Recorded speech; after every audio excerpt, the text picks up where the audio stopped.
All right, everybody, welcome back to today's video at Whitetail Ridge, and today we are going to be talking about how predator generators really suck. Now, as you can see here, I have 4 different generators, 2 of which are predators, and I have a champion, and I also have a Westinghouse.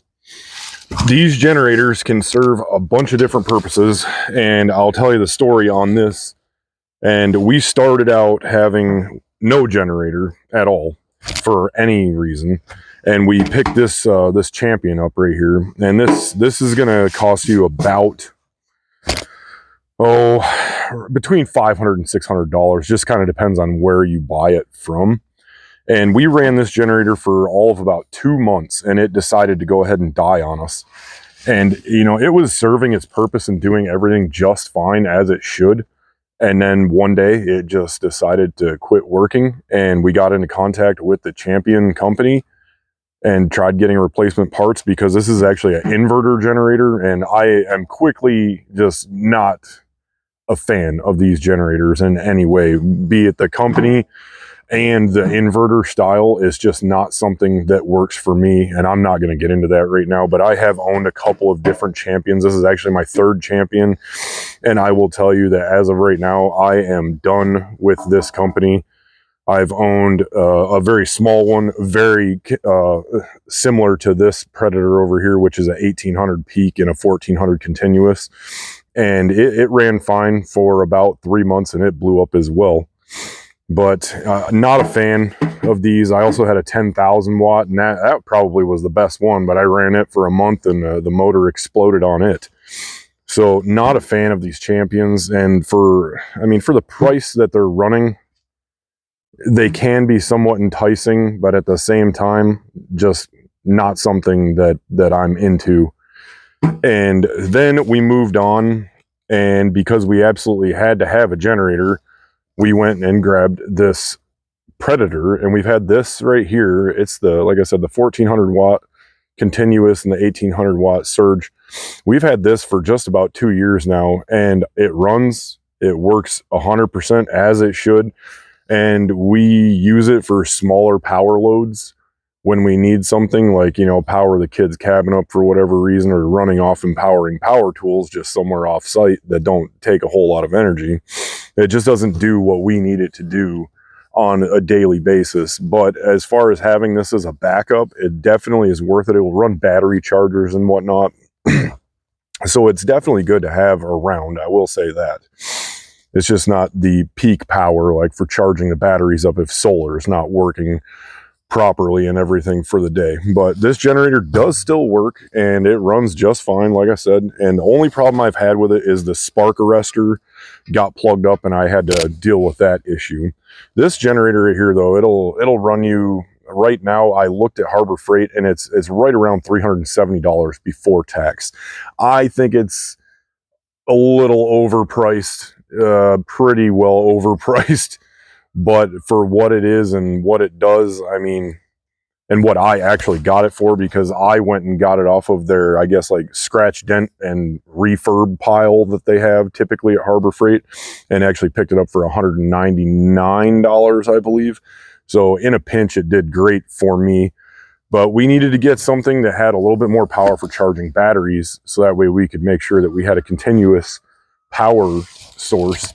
And we actually borrowed and then purchased this Westinghouse from a friend of ours, and we ran this for about 3 months, 4 months, and it started having issues with the engine and what seems to be a valve and carburetor issue. And at the moment in time, we could not wait anymore for power, and so we had to go ahead and get a different generator. But the Westinghouse did okay, aside from once it started developing what seemed to be valve issues. It was just out the window and not worth having around. And one more thing to add about the champion here, we did get in contact with customer support, and they offered to send us a one-time free replacement part for the inverter. It's like a computer pack in here, and they said they sent us a shipping label and everything, and it actually never showed up. I got back a hold of them and just kind of got ghosted. So that's probably the biggest reason why I'm done with that company, period. But the Westinghouse, back to it really quick, it ran fine. It did great on fuel, absolutely great on fuel, until it just one day decided it wasn't going to run anymore. We were actually using an impact to crank it over and get it fired up. And it can probably be fixed, but for the amount of work that it's seeming to take, it was just easier at the moment in time when we had to have power right now because of the situation that was going on. We went ahead and we jumped off and got a different generator. But this Westinghouse, I think for its size and the power that it puts out, and it's a 3600 watt continuous and a 4650 surge, it actually did really well for the pricing on it, and that was right around $350 ish in there. And I was not displeased with the performance until, like I said, it decided to just not work anymore. And for the time that we had run it, being 3 or 4 months, it just wasn't worth the price.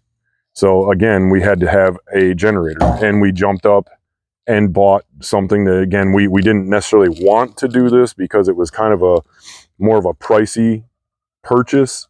But this generator, the Predator 9000, it's been our workhorse now for about the past year, and we've had no issues out of it, aside from, I will say this because nothing is perfect, the O2 sensor, or not the O2 sensor, it is the carbon monoxide sensor went off and started causing us issues on that.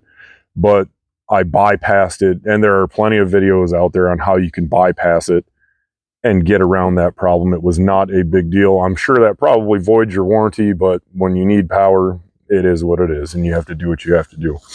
But we spent right around $800 on this generator right here. Like I said, it was kind of a hit to the pocket right off, but this generator has been serving us well with minimal issue, like the carbon monoxide sensor. And aside from that, we've had no anything issues with it, aside from it does burn a lot more gas.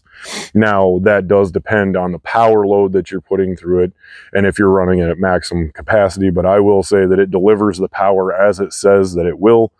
We've probably actually even pushed this thing beyond its limits and gone from there. But you know, it's definitely been a good generator for us. I am not displeased with the purchase at all. I am Predator generators and Harbor Freight stuff in general, people just talk bad about it, and I don't know why, aside from, yeah, there is a lot of cheap stuff that they sell, and a lot of it will break, but at the same time, they do have their little gems that you can find in the stockpile. And many of their tools are good. It's just a little bit cheaper made, and some people have a problem with China. I mean, I'm not going to say I'm a huge fan, but what are you going to do when the market base is so saturated with everything? But again, the Predator generators, in my opinion, they are not junk. I mean, call it what you will. But they have served us, and they are the only two generators that we have that are still currently running, functioning, no issues. The only thing we have done, aside from the spark arrestor on this one and the carbon monoxide sensor on this one, is change oil and gasoline in either one of them. And I'm telling you right now, they work fine. And people that talk bad about Predator generators or even Harbor Freight in general, apparently they just have all the money in the world to go spend on super expensive stuff and aren't willing to give I guess lower dollar, lower quality lower quality names a try because of whatever reason. However, in my opinion, you're not going to beat anything as far as price goes and performance goes. I've got two examples of my own. You can believe what you want to believe, but I wish this generator would work. I wish this one would work. And this one right here is probably the only hopeful that I could get back together. But at the moment in time, I just don't have the time for it with all the other projects going on out here around the homestead. So Again, it is what it is. I like the Predator engines of all varieties, to be completely honest with you. But this generator served us great, and I use Predator engines on everything else out here because for the price point that they're at and the performance they put out, you honestly can't beat them. So with that said, I guess Predator generators suck. Thanks for watching, everybody, and stay tuned for new videos.